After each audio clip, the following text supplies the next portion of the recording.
Instructions. This part is a listening practice test which resembles the International English Language Testing System listening tests. You will hear a number of different recordings and you will have to answer questions on what you hear. There will be time for you to read the instructions and questions. You will have a chance to check your work. All the recordings will be played once only. The test is in 4 sections. Write all your answers in the listening question booklet. At the end of the test, you will be given 10 minutes to transfer your answers to an answer sheet. Now turn to Section 1 of Listening Practice Test 1. Section 1. In this section, you are going to hear a conversation. Before you listen, please look at questions 1 to 10.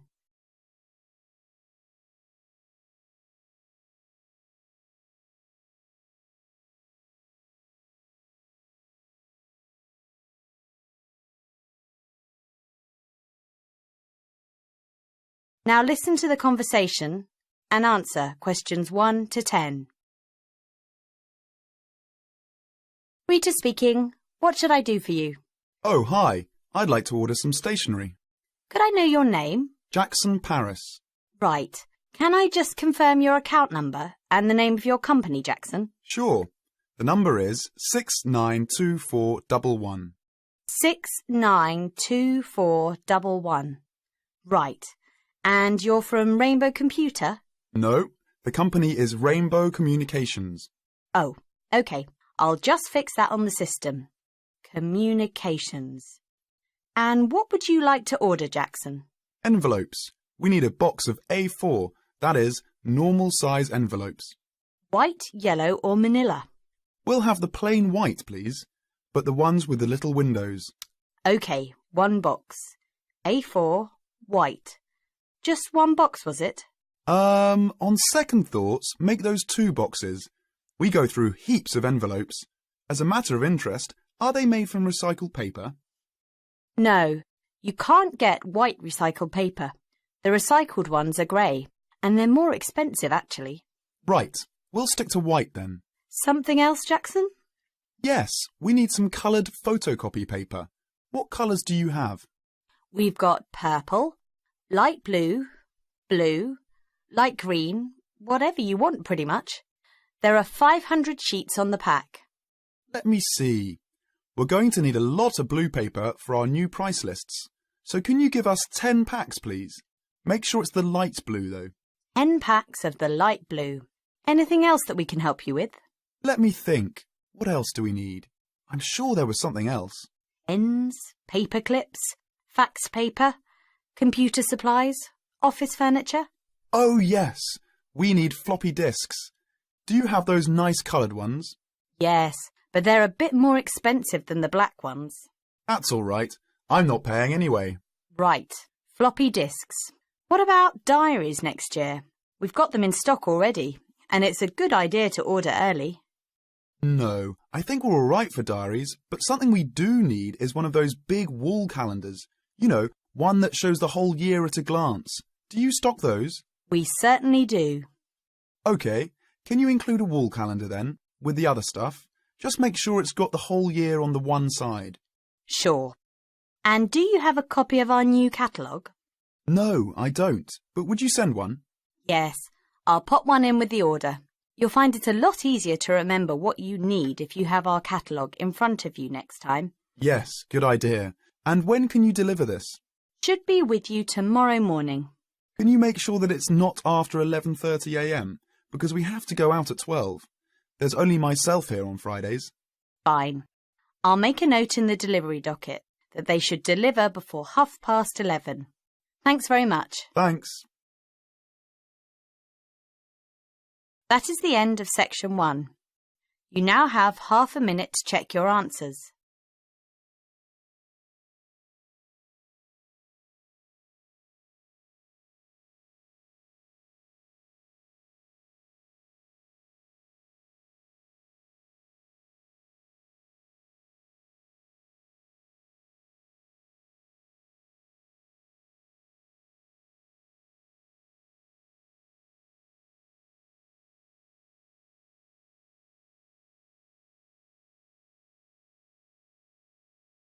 Now, turn to Section 2. Section 2. You will hear a radio advertisement for a health program. First, you have some time to look at questions 11 to 17.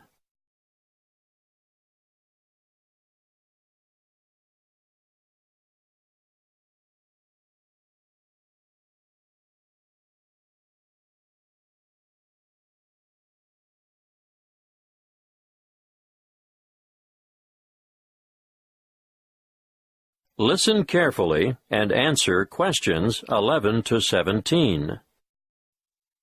Prevention is better than cure. You all know that, don't you? Have you been looking for some help and guidance for maintaining your health? Well, today, I want to tell you all about a new health program called Be Well. Be Well Online, actually. This is an interactive website packed with resources to assist you in achieving your health goals. On this website, you'll find up-to-date health information you can trust. It has a register, which includes a quick online check to assess your health and keep track of your progress. What do you want to do? Lose weight? Give up smoking? Manage your blood glucose levels, or just improve your overall fitness? Use the simple online assessment tool and receive a personalized report on your current state of health. This is what we call your wellness register. After you've completed this, you'll be ready to move on. Now, the Active Health Agenda is where our team of experts has created a series of interactive 8-week programs for some of the most common health goals. These are aimed at differing ages and lifestyles and include healthy eating and workout plans, plans for losing weight, stress management, longevity, or how to age gracefully by maintaining your health, and express workouts for those of you who never have enough time. If you join up to Be Well Online, you'll not only be able to use a whole suite of interactive tools and calculators, but you'll also have unlimited access to an extensive library of health articles, delicious, simple recipes, and illustrated exercise descriptions. Let's look first at the active sport component. This gives you individual attention. In fact, it's a virtual personal trainer. Sports science and fitness experts have developed programs that will enable you to take on a specific sporting challenge or fitness goal adapted to your particular ambition and skill level. Detailed daily warm-ups and workout plans and weekly training schedules will help you prepare for any upcoming event of your choice. Marathons, triathlons, open water swims, cycling, or fun runs are just some of the events you could enter with confidence when you've completed an active sport program. Be Well Online also features an active care project. This caters for individuals who want to address specific health needs.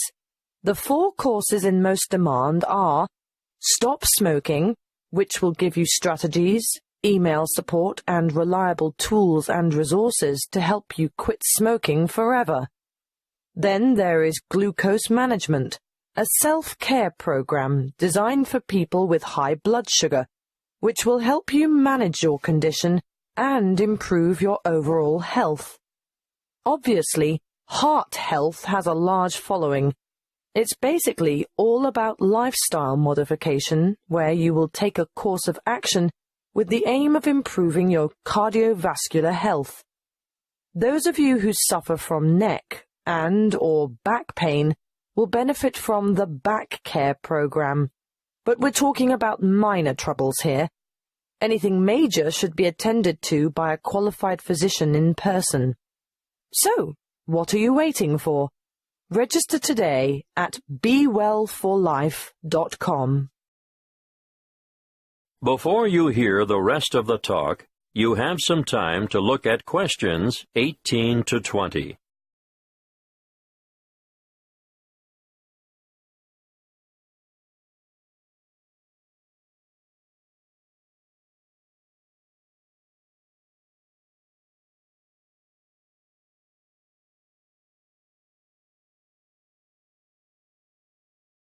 Now listen and answer questions 18 to 20.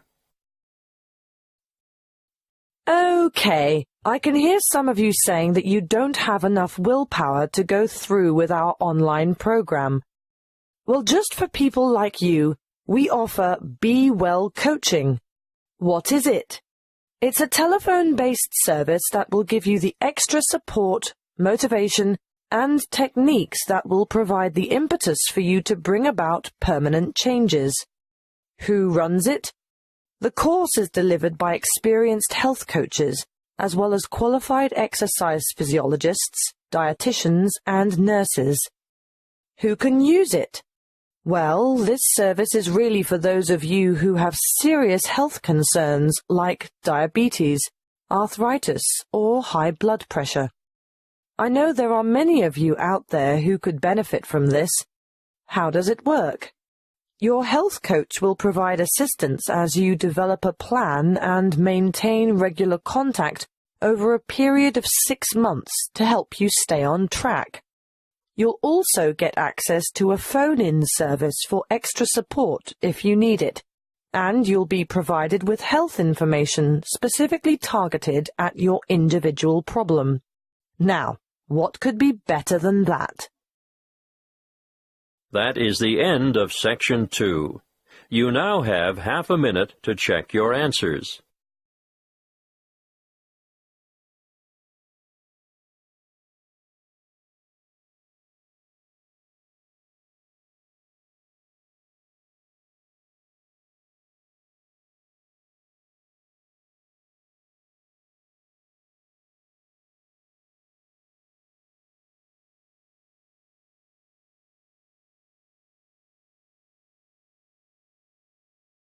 Now turn to Section 3. Section 3. You will hear two students discussing the new term at their university. First, you have some time to look at questions 21 to 25.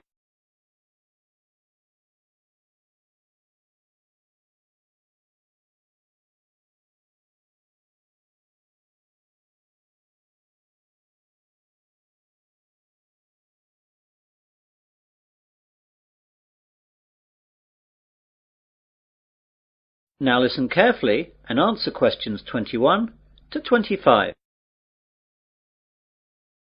Hey John, I didn't know you were here at university yet. When did you get here? Oh, just yesterday, Thursday. I've got some stuff to get sorted out for the start of my second year, as I've just got some new subjects. Today I've got to sort out my timetable. It seems like I've got quite a lot to do this year. When did you get here? I've been here since Tuesday. What classes are you doing this year then? Well, I'm continuing economics, of course, as that's my major, but I'm taking an extra maths class and I'm dropping Spanish so I can take up French. What about you? My major's the same as yours, of course, but I'm going to continue the same classes as last year as I like them so much. They're history and music. What's your Monday timetable like? Well, at 9, it looks like I've got French for 3 hours. That's going to be a tough start to the week. Yeah, I can't imagine it worse. I've got history for 3 hours, which will kill me. The good thing for me is that I've got a free in the afternoon, which will relax me after that morning. No such luck for me, though. I've got that extra maths class starting then, so I'll be hard at work all day on Mondays. Yeah, I don't envy you that. Still, the extra maths will really help your economics in the long run. I know, that's why I'm taking it this year. Last year I really struggled with all the maths that I didn't understand in the economics, but hopefully this year that will all change. What about sport? What have you chosen to do on Wednesday sports afternoons? Are you sticking with rowing? I'd love to, but the rowing club storeroom got broken into and the boats were damaged, so it's not possible till the club can get enough money to repair or replace the boats. They're really expensive, so that'll take quite a long time. So as I can't do that, I'm going to try out squash. What about you? I'm going to do the same as last year. Volleyball. That's good. It's in the main sports hall like the squash. I'll be able to see you a lot this year. Yeah, it looks like that. You can help me with the maths that I don't understand. Maybe, for a small fee, of course. You now have some time to look at questions 26 to 30.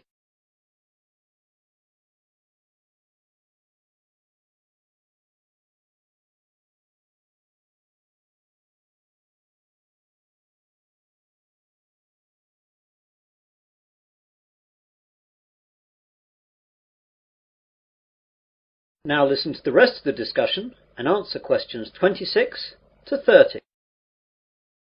I know it's early, but do you know anything about the first assignment that we have to do?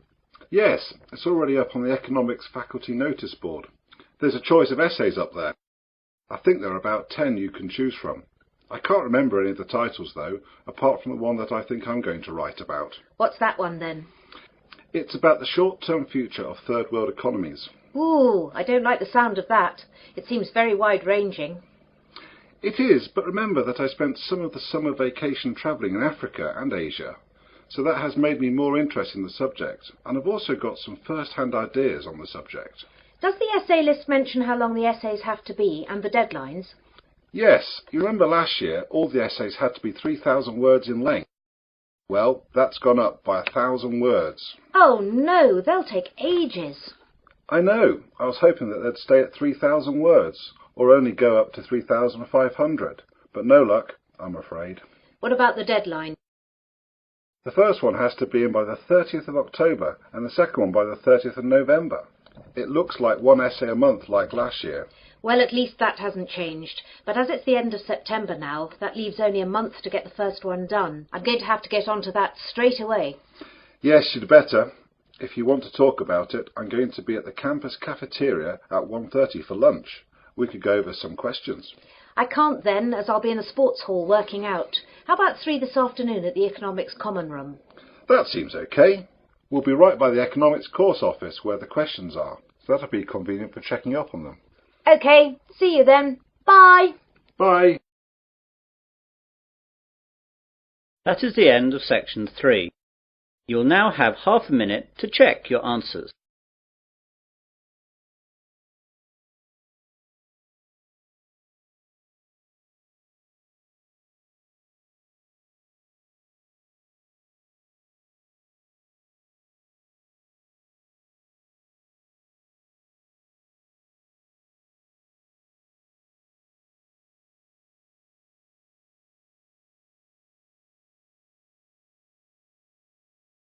Now turn to Section 4.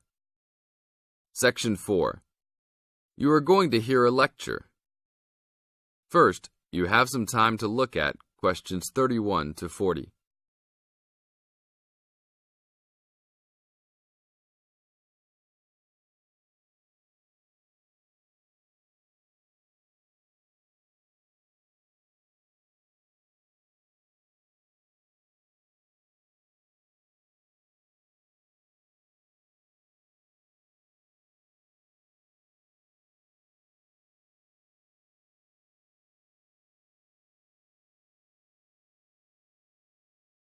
Now listen to the tape and answer questions 31 to 40.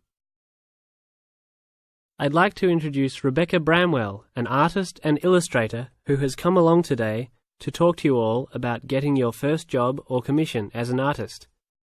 Over to you, Rebecca. Thank you for inviting me. I remember when I graduated back in 1983, I was very excited about getting my first commission. My degree was in fine art, and I'd worked long and hard to get it. I was an enthusiastic student and I never found it difficult to find the incentive to paint. I think as a student you're pushed along by fellow students and tutors and the driving force is there. However, when you leave college you find yourself saying things like, I'll have one more cup of coffee and then I'll sit down to work. I hate to admit it, but I say it myself. Suddenly, it isn't finding the inspiration or getting the right paper that's a problem. It's you. In my view, there are a number of reasons why this happens. It's a real challenge making a decent living as a new artist. You have to find a market for your work. Often you work freelance and need to take samples or portfolios of your work from place to place. These experiences are common to a lot of professional people. But artists also have to bare their souls to the world in a way. More than anything, they want praise. If people don't like what they create, then it can be a very emotional and upsetting experience hearing them say this. I began to realize that these problems were preventing me from having a career in art, and so I decided to experiment. I was a painter, but I started to dabble in illustration, drawing pictures for books, cards. And this offered me the opportunity to become more emotionally detached from my work. I was no longer producing images from the heart, but developing images for a specified subject, taking a more practical approach. I began to develop a collection of my illustrations which I put into a portfolio and started to carry around with me to show prospective clients and employers. But it was still tricky because publishers, for example, want to know that your drawings will reproduce well in a book. But without having had any work published, it's hard to prove this. Having a wonderful portfolio or collection of original artwork is, of course, a first step. But what most potential clients would like to see is printed artwork, and without this evidence, they tend to hold back still when it comes to offering a contract. Well, I overcame this problem in two ways, and I suppose this is my advice to you on preparing your portfolio of your best work.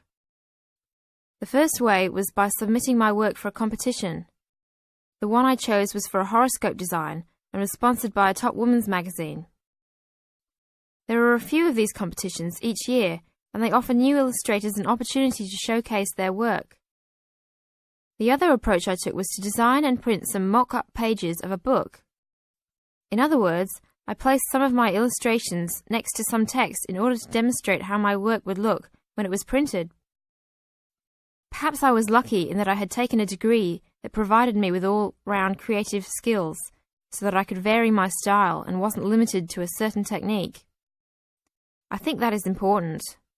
The art world and many other creative fields do try to pigeonhole people into snug boxes with an accompanying label.